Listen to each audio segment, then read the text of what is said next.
नमस्कार दोस्तों। गाय की सेवा करने से, गाय को रोटी खिलाने से क्या फल मिलता है?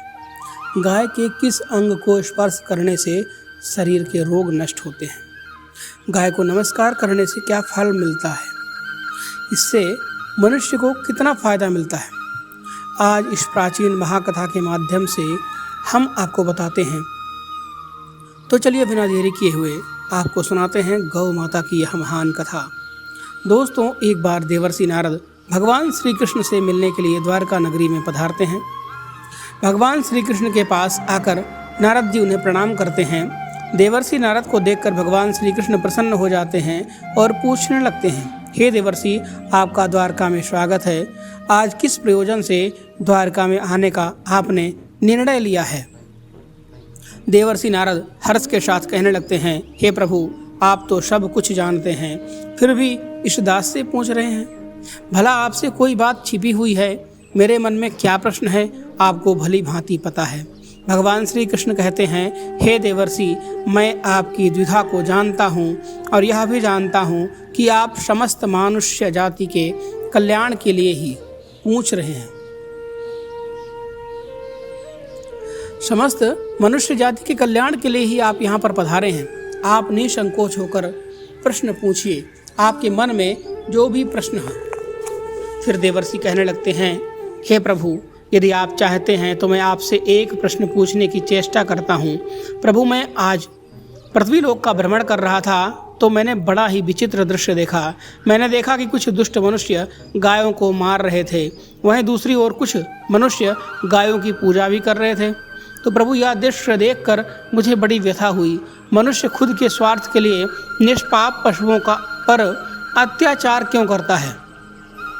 हे प्रभु, मेरे मन में यह जानने की जिज्ञासा हो रही है कि जो मनुष्य गाय की सेवा करता है या गाय की पूजा करता है उसे क्या फल मिलता है, और जो पापी गायों पर अत्याचार करता है उन्हें कौन सा दंड मिलता है? इस प्रकार से नारद जी के द्वारा पूछे जाने पर भगवान श्री कृष्ण मुस्कुराते हुए कहने लगते हैं, हे देवर्षि, आपने बहुत ही उत्तम प्रश्न किया है। जो गायों को कष्ट देता है उसे तो उसके पाप कर्मों के लिए नरक में ही दंड अवश्य मिलता है, किंतु जो व्यक्ति गायों की सेवा करता है उन्हें उत्तम लोकों की प्राप्ति होती है। गायों की सेवा करने से पृथ्वी लोक पर और परलोक में मनुष्य को कौन सा फल मिलता है, मैं आपको इस कथा के माध्यम से समझाता हूँ।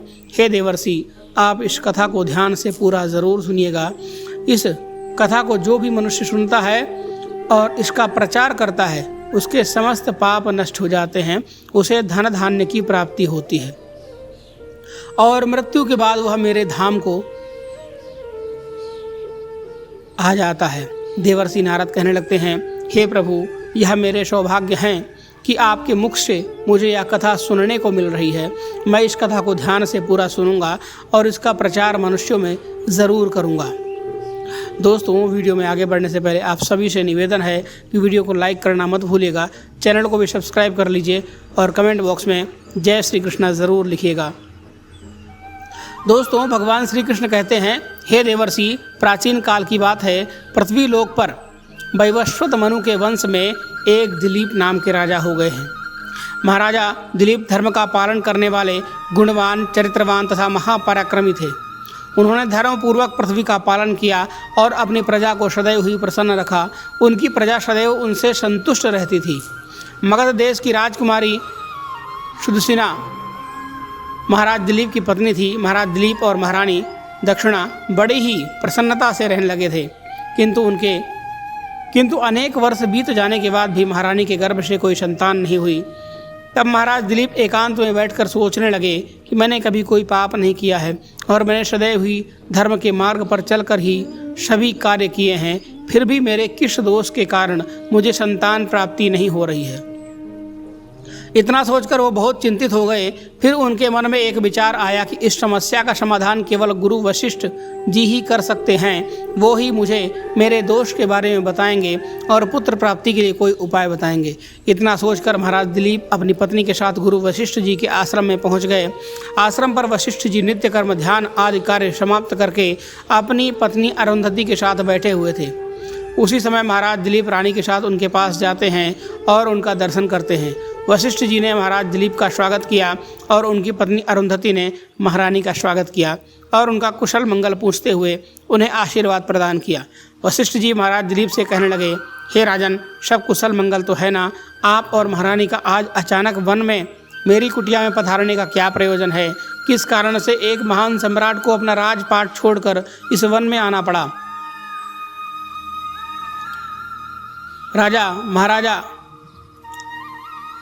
पुत्र उत्पन्न करके उन्हें अपना राज्य सौंपकर तपस्या करने के लिए वन में जाते हैं, किंतु आप अभी भी जवान हैं। आपने अभी अभी राज्य का कार्यभार संभाला है, आपने अभी तक पुत्र भी उत्पन्न नहीं किया है, फिर आप ऐसे अपना राजपाट छोड़कर वन में क्यों चले आ गए हैं? यह आप जैसे महान सम्राट को शोभा नहीं देता है। फिर महाराज दिलीप कहते हैं, हे महर्षि, मैं आपके यहाँ पर तपस्या करने के लिए नहीं आया हूँ। गुरुदेव, मैं आपके पास सहायता मांगने के उद्देश्य से आया हूँ, कृपया आप मेरी सहायता कीजिए, मैं बहुत दुखी हूँ। फिर महर्षि अगस्त्य कहते हैं, हे राजन, आपके जैसे महान सम्राट को भला किस बात की सहायता चाहिए? आप तो स्वयं सभी दिशा की रक्षा एवं सहायता करने में सक्षम हैं। महाराज दिलीप कहते हैं, गुरुदेव, मैं आपके पास यह जानने के लिए आया हूँ कि किस दोष के कारण मुझे अभी तक पुत्र की प्राप्ति नहीं हुई है। कृपया आप अपनी दिव्य शक्ति से जानकर मुझे मेरा दोष बताइए और उस दोष के निवारण के लिए उपाय भी अवश्य बताइए। पुत्र के बिना मेरा जीवन व्यर्थ हो जाएगा, मुझे मुक्ति नहीं मिलेगी। तब महर्षि अगस्त्य कहते हैं, हे राजन, यह तो आश्चर्य की बात है, मैं अवश्य ही आपकी सहायता करूंगा। फिर महर्षि अगस्त्य अपनी दिव्य दृष्टि से महाराज के भूतकाल को देखने लगते हैं तो उन्हें राजा की एक भूल के बारे में पता चलता है। महर्षि अगस्त्य महाराज से कहते हैं, हे राजन, आपसे एक बड़ी भूल हुई है जिसका आपको ज्ञान नहीं है। जब आप इंद्रलोक में देवराज से मिलकर लौट रहे थे, तभी मार्ग में एक कल्प वृक्ष के नीचे खड़ी गाय और उसके बछड़े को आपने दुर्लक्ष्य कर दिया था। वह गाय और उसका बछड़ा अत्यंत भूखे और कष्ट में थे। आपने उस कामधेनु गाय को ना भोजन कराया, ना ही उसे नमस्कार किया। उस गाय ने आपसे सहायता भी मांगी, किंतु आप अपनी प्रसन्नता में खोए हुए थे और आपको उस गाय की पुकार भी सुनाई नहीं दी। आपकी कृतज्ञता को देखकर वह गाय अत्यंत दुखी हुई और उसने आपको श्राप दे दिया। हे राजन, जो मनुष्य गाय को कष्ट में देखकर उसकी सहायता नहीं करता, भूखी गौ माता को भोजन नहीं कराता, उसे तो महापाप लगता ही है और उसी गाय के श्राप के कारण आपकी कोई संतान नहीं है। इस प्रकार से महर्षि अगस्त्य ने महाराज दिलीप को उनके दोष के बारे में बता दिया, जिसे सुनकर महाराज बहुत दुखी हुए और पश्चाताप करते हुए कहने लगे, हाय, यह मैंने क्या कर दिया? मुझ पर धिक्कार है। मेरी ही मूर्खता के कारण एक गाय को और उसके कोमल बछड़े को इतना दुख सहन करना पड़ा। मुझे तो अब राजा बने रहने का भी अधिकार नहीं है। महाराजा महर्षि अगस्त्य से कहते हैं, गुरुदेव, मैं अपनी इस भूल को सुधारना चाहता हूँ, कृपया आप ही मुझे कोई उपाय बताइए जिससे मैं इस घोर पाप से मुक्ति पा सकूँ। मेरा अपराध क्षमा की योग्य नहीं है, किंतु फिर भी मैं प्रायश्चित करना चाहता हूँ। फिर महर्षि अगस्त्य कहते हैं, हे राजन, आप दुखी न हो, इस दोष से मुक्ति का उपाय अवश्य है। आप मेरे आश्रम की नंदिनी नाम की गाय की सेवा करो। वह उसी कामधेनु गाय की पुत्री है जिसकी आपने सहायता नहीं की थी। अपनी पत्नी के साथ मिलकर तुम उस गाय की सेवा करो, उसकी आराधना करो, वह तुम्हें अवश्य पुत्र प्रदान करेगी।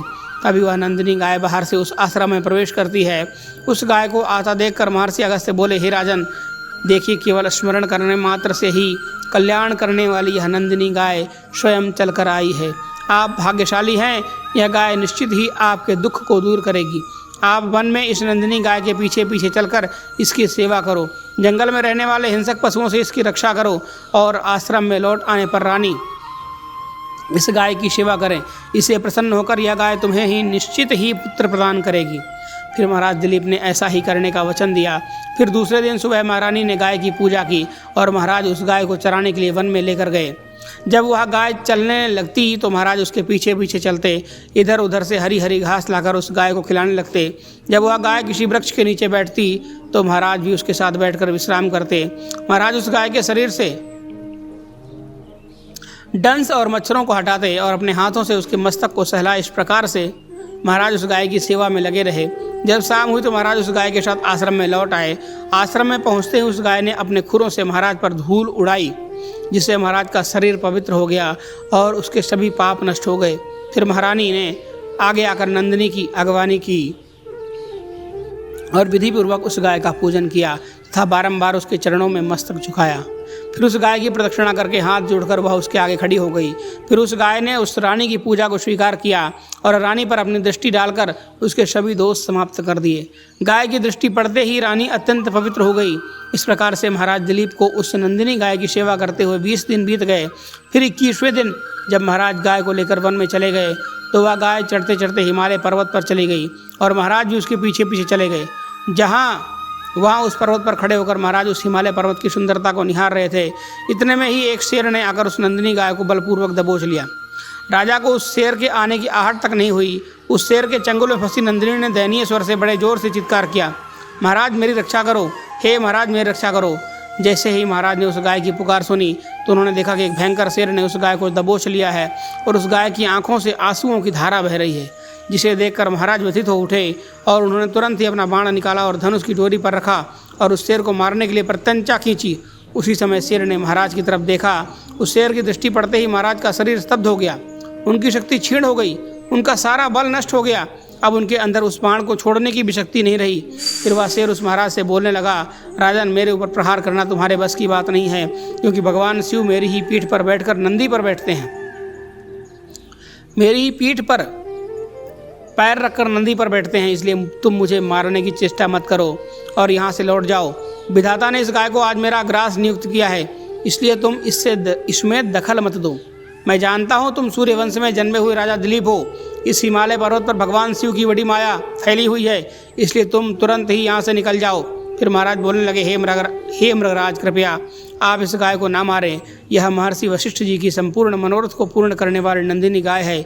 इसकी हत्या करने पर तुम्हें महापाप लगेगा। गुरुदेव ने मुझे इस गाय की रक्षा और सेवा करने का आदेश दिया है। इस गाय का एक बछड़ा भी है जो घर पर इसकी राह देख रहा है। मैं इस गाय को मरने के लिए छोड़कर नहीं जा सकता। तुम भगवान के शिव के सेवक हो, इसलिए तुम्हारे हाथ से इस गाय को छुड़ाना मेरे लिए असंभव है। इसलिए हे मृगराज मेरी आपसे विनती है कि आप इस गाय को जीवन दान दो। इस गाय के बदले में मैं तुम्हें अपना शरीर समर्पित करता हूँ, जिससे तुम्हारी भूख भी शांत हो जाएगी और इस गाय की रक्षा भी हो जाएगी और मेरे वचन का पालन भी हो जाएगा। साथ ही गौ रक्षा के लिए प्राण त्यागने से मुझे उत्तम गति की प्राप्ति भी होगी। इतना कहकर महाराज उस शेर के सामने हाथ जोड़कर बैठ गए और आंखें बंद की। फिर अचानक से उस राजा के कानों में स्वर पड़े, बेटा उठो, मैं तुम्हारी सेवा से अत्यंत प्रसन्न हूँ। यह सुनकर महाराज उठ खड़े हुए और उन्होंने सामने उस गाय को देखा और वह शेर कहीं दिखाई नहीं दे रहा था। तब वह नंदिनी गाय राजा दिलीप से कहने लगी, हे राजन, मैंने ही अपनी माया से शेर का रूप धारण करके तुम्हारी परीक्षा ली है। यमराज भी मुझे पकड़ने का विचार नहीं कर सकते। मेरी रक्षा के लिए तुम अपने प्राण देने के लिए तैयार थे, इसलिए मैं तुम पर बहुत ही प्रसन्न हूँ। अब तुम मुझसे वरदान मांगो, जो तुम्हारी मनोकामना है वह कहो, मैं अवश्य ही पूर्ण करूँगी। महाराज दिलीप कहते हैं, हे गौ माता, मेरे मन में जो इच्छा है आप वह अवश्य जानती होंगी। कृपया मुझे पुत्र प्रदान कीजिए, मेरी यही कामना है। फिर उस नंदिनी गाय ने कहा, बेटा तुम पत्ते के द्रोण में मेरा दूध लेकर उसका पान करो, इससे तुम्हें अत्यंत बुद्धिमान और गुणवान पुत्र की प्राप्ति होगी। महाराज दिलीप कहने लगे, हे माता, इस समय पर मैं आपके मधुर वचन सुनकर ही तृप्त हो चुका हूँ।